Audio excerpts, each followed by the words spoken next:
Carnival Sunrise is a great cruise ship with tons of food, dining, and entertainment options on board. But there's a couple things that might make you grit your teeth a little bit.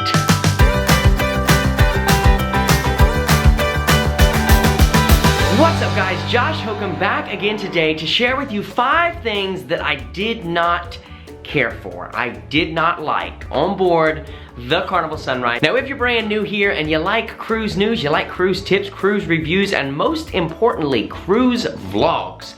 We stay popping with cruise vlogs over here. Make sure that you hit that subscribe button right down below this video. Go ahead and ding that notification bell too. That's gonna let you know each time that we upload something new and something fresh right here on this YouTube channel. Now, it was a 5-day Bahamian cruise and it really was fantastic, but there was 5 things that kind of required an extra dose of patience from us, and I wanted to break those down with you today. So with that extra dose of patience in mind, let's go ahead and break down into number one. Number one of the things that I did not care for on board the Carnival Sunrise, gonna be the layout of Guy's Burgers. Guy's Burgers and the Swirls ice cream area. I found it very crowded, very minimal directional signs, and so what was supposed to happen was you were supposed to walk to the right, like you normally do. You drive on the right, you walk on the right, down past Guy's Burgers and into Lido, and then I think what they're thinking was coming out of the Lido buffet area, heading to the pool, you go over by the tables.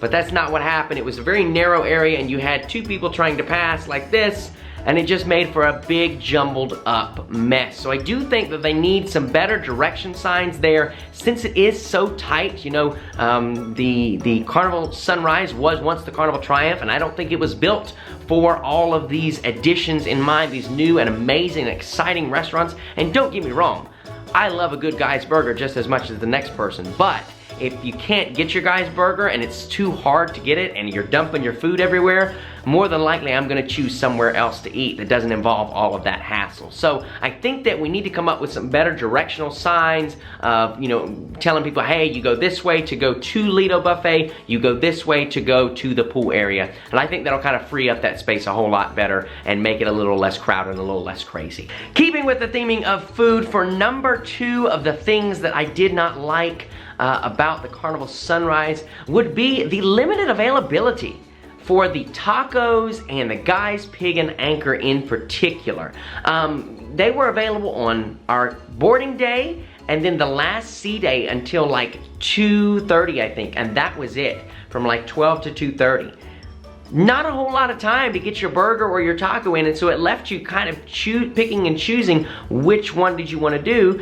It also kind of made it very limited on that last sea day, what you wanted to grab. I would have loved to have come back on board, from Nassau or Freeport when we didn't eat lunch in the island and went and grabbed a couple tacos, not something too heavy, just a couple tacos to kind of tide us over to dinner. At that point it was 3-4 o'clock in the afternoon, But they weren't open and they weren't available for that. So I would like to see Carnival extend those hours, and I understand, it would require more staffing and all that kind of stuff, but maybe perhaps you alternate on which restaurant you have open which day instead of just having Guy's Burgers open every day. Maybe one day it's the burgers, one day it's the barbecue, one day it's the tacos, I think that a system like that could work out fairly easy, in my opinion. Let me know what you guys think down below in the comments though. Would you like to see the tacos and the barbecue open later? Or do you not care about the tacos barbecue, you just want your Guy's Burger? Let me know down in the comments below. Number three of the things that I did not care for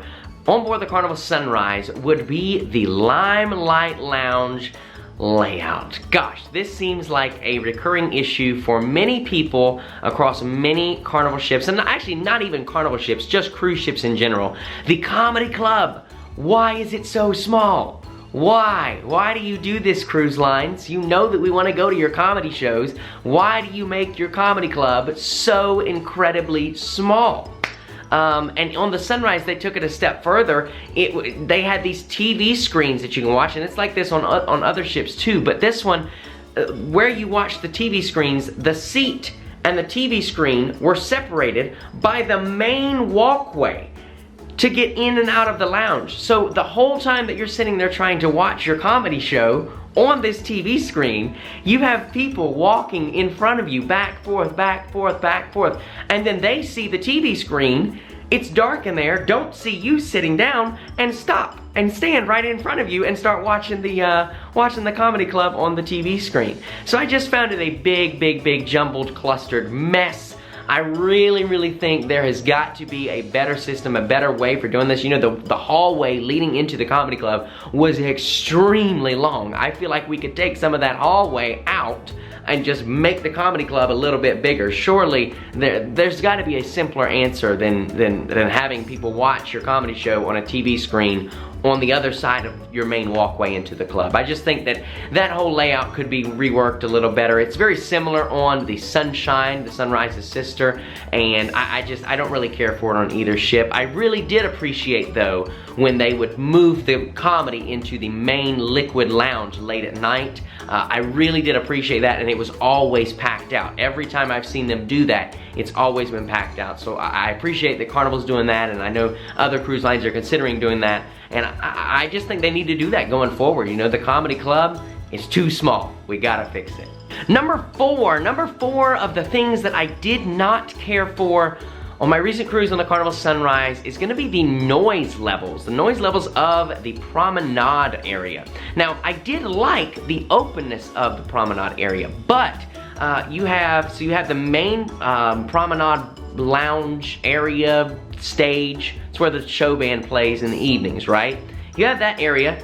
Right next to it is Red Frog Pub. On the other side is the piano bar. And then there's this like open seating area, and then Bonsai Sushi is also right there. So you have and Alchemy Bar is also in that area. And it's all an open floor plan. I appreciated the open floor plan, but whenever you have a band or an event rocking out at that main stage, it's kind of hard to do anything else in that area because it gets so loud from the crowds and the actual band playing, it kind of drowns everything else out. So if you were looking for a nice, you know, relaxing evening at the Alchemy Bar, you may not be able to find that. You know, I've had people tell me that they went on sailings and they couldn't even hear their bar waiter, you know, asking them what they wanted to order to drink and everything. So while I appreciate the open floor plan and it makes it feel big and open and not, you know, confined and crushed in, it's kind of hard to hear and kind of hard to have conversation. And so I find that area doesn't really get utilized as much as maybe they were thinking because people can't have conversations with each other. All you can do is sit there and listen to the music. So that's just something to keep in mind on your next cruise on the Carnival Sunrise. If you're looking for somewhere to lounge out and have conversation and make laughs with friends, might want to find a different area than the promenade on deck 5. And finally, number five of the things that I did not like about our recent cruise on board the Carnival Sunrise is that we had to leave. Yes, that is always a sad point. Any cruise vacation is a good cruise vacation in my book. And it was so sad that we had to leave. You know, we had some great memories made with friends on board. We got to see our favorite waiter, Alan. He was on board that has taken care of us in past cruises, and it was actually a surprise. We had no idea that he was gonna be on board. So that was great. The crew and the staff and entertainment staff, cruise director, fun squad, they were all amazing individuals, and it really does feel like one big family by the end of the cruise. And so we were so sad to have to leave, but such is life. What an amazing cruise overall it was on board the Carnival Sunrise, and I definitely would go back. So there you have it. There is 5 things that I didn't really care for on board the Carnival Sunrise. Hopefully that helped you when planning your upcoming trip on board the Carnival Sunrise. You can know some things to do, some things to avoid maybe, and so on. Guys, I do hope that you enjoyed this video. If you did, please consider subscribing right down below this video with the notification bell turned on. If you like cruise tips, cruise news, cruise vlogs, we've got them all right here for you. Until the next video, my name is Josh. It's been real, it's been fun, it's been real fun, and we'll see you real soon on the high seas.